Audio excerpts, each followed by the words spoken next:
ജിത്തൂരിപ്പക്കാട്, city vision, Adimali.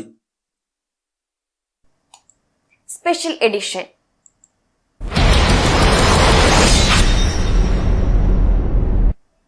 Kanchiyar സ്വദേശി പരേതനായ പൊയ്കയിൽ തോമസിന്റെ മകൾ പ്രിറ്റിമോൾക്ക് വീടെന്ന സ്വപ്നം പൂവണിയുന്നു. 4 വർഷമായി ഇവർ ചോർന്നൊലിക്കുന്ന പ്ലാസ്റ്റിക് കൊണ്ട് മറച്ച വീട്ടിൽ താമസം തുടങ്ങിയിട്ട്.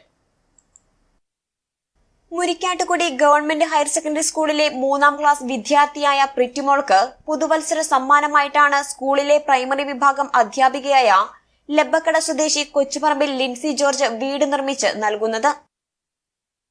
10 അടി നീളവും 15 അടി വീതിയോടുകൂടി ഓടിട്ട് പ്ലാസ്റ്റിക് ഷീറ്റ് വെച്ച് മാത്രം ഉണ്ടാക്കിയിരിക്കുന്ന ആ വീട്ടിലാണ് അവർ താമസിച്ചുകൊണ്ടിരുന്നത്. അപ്പം ഇതിന് ആ കൊച്ചിനൊരു വീട് വെച്ച് കൊടുക്കാമെന്നുള്ള ഉദ്ദേശത്തോടെ നവമാധ്യമങ്ങളിൽ കൂടിയും സുഹൃത്തുക്കൾ വഴിയും ഞങ്ങൾ അതിനുള്ള പണം സമാഹരിച്ച് ഒരു വീട് വെച്ച് കൊടുക്കുക എന്നാണ് ഞങ്ങളുടെ ലക്ഷ്യം. പരേതനായ തോമസും ഭാര്യ മഞ്ജുവും മകളായ പ്രിറ്റയും 4 വർഷമായി പ്ലാസ്റ്റിക് ഷീറ്റ് കൊണ്ട് മറച്ച വീട്ടിലാണ് താമസിക്കുന്നത്. മഴ പെയ്താൽ ചോർന്നൊലിക്കുന്നതോടൊപ്പം ഏതു നിമിഷവും നിലംപൊത്താവുന്ന അവസ്ഥയിലാണ് ഇവർ കഴിഞ്ഞിരുന്നത്.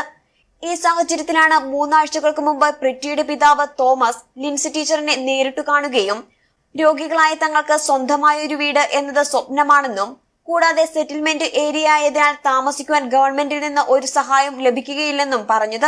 ഇതിനിടെ അസുഖബാധിതനായ തോമസ് മരണപ്പെട്ടു. ഇതോടെ ഈ നിർധന കുടുംബം അനാഥമായി. മഴ പെയ്താൽ മഴ നനഞ്ഞ് ഒടിച്ചെടുക്കുന്ന ഇവരെ ഇതിനകത്ത് കടന്നുകൊണ്ടിരുന്നത്. പ്രിൻസി ടീച്ചർ ഇവർക്കൊരു പേര് വെച്ച് കൊടുക്കാമെന്ന് പറഞ്ഞാൽ ഞങ്ങൾക്ക് വളരെ സന്തോഷമുണ്ട്. ഉണ്ടായിരുന്നു ഭർത്താവ് മരിച്ചുപോയി. പിന്നെ ഇവർ 2 കുട്ടിയും തള്ളയും മാത്രമേ ഉള്ളൂ. ഇവർക്കൊരു സുരക്ഷിതമായിട്ടൊരു വീട് ടീച്ചർ വെച്ച് കൊടുക്കാമെന്ന് പറഞ്ഞു. ഞങ്ങൾക്കത് സന്തോഷമുള്ളൂ. ഏതാനും ദിവസങ്ങൾക്ക് ശേഷം അധ്യാപികയും ഭർത്താവ് സെബാസ്റ്റ്യൻ കൊച്ചുപറമ്പിലും ചേർന്ന് നവമാധ്യമങ്ങൾ വഴിയും സുഹൃത്തുക്കൾ വഴിയും ഇവർക്ക് വീട് നിർമ്മിക്കുവാനുള്ള പണം കണ്ടെത്താൻ ശ്രമിച്ചു. ഇതിലൂടെ കിട്ടിയ തുക ഉപയോഗിച്ച് വീടിന്റെ പണികൾ ആരംഭിക്കുകയും വീടിന്റെ കട്ടളവയ്പും നടന്നു. സഹപ്രവർത്തക ഓമന ടീച്ചറിന്റെ മകളും കാഞ്ചിയാർ സെന്റ് മേരീസ് UP സ്കൂളിലെ 7ാം ക്ലാസ് വിദ്യാർത്ഥിയുമായ കീർത്തന അനിൽകുമാർ ടൂർ പോകുവാൻ സ്വരൂപിച്ച പണം ലിൻസി ടീച്ചറിനെ ഏൽപ്പിച്ചു. കുടുംബത്തിന്റെ അവസ്ഥ കണ്ട് തന്നാൽ ആവുന്ന ചെറിയ സഹായം നൽകിയതിൽ അതിയായ സന്തോഷമുണ്ടെന്ന് കീർത്തന പറയുന്നു. എൻ്റെ അമ്മയും പിന്നെ അമ്മയുടെ സ്കൂളിലുള്ള ടീച്ചേഴ്സും കൂടെ ഒരു ദിവസം ഇവിടെ വന്നു. അപ്പം അമ്മ വൈകുന്നേരം വന്ന് എന്നോട് പറഞ്ഞു ഇവിടുത്തെ കാര്യങ്ങളൊക്കെ. അപ്പം ഞാൻ വലിയ കാര്യമായിട്ടൊന്നും എടുത്തില്ല. പക്ഷേ ഈ വാട്സപ്പിൽ ഫോട്ടോയൊക്കെ വന്നപ്പോൾ അത് അമ്മ എന്നെ കാണിച്ചു. അപ്പോൾ എനിക്ക് ഭയങ്കര വിഷമം തോന്നി. എനിക്കാണ് ആ ഒരു ഇത് വന്നിട്ടുണ്ടെങ്കിൽ എനിക്ക് എന്തേലും വിഷമം കാണുമെന്ന് ഓർത്തപ്പോൾ ഞാൻ ഓർത്തു ഇത് എൻ്റെ ഒരു കുറച്ചേ ഉള്ളൂ, പക്ഷെ എങ്കിലും ഇതുവർക്ക് എന്തേലും ഒരു സഹായം ആകുവാണെങ്കിൽ സഹായം ആയിക്കോട്ടെ എന്നോർത്താണ് ഞാനിത് കൊടുക്കുന്നത്.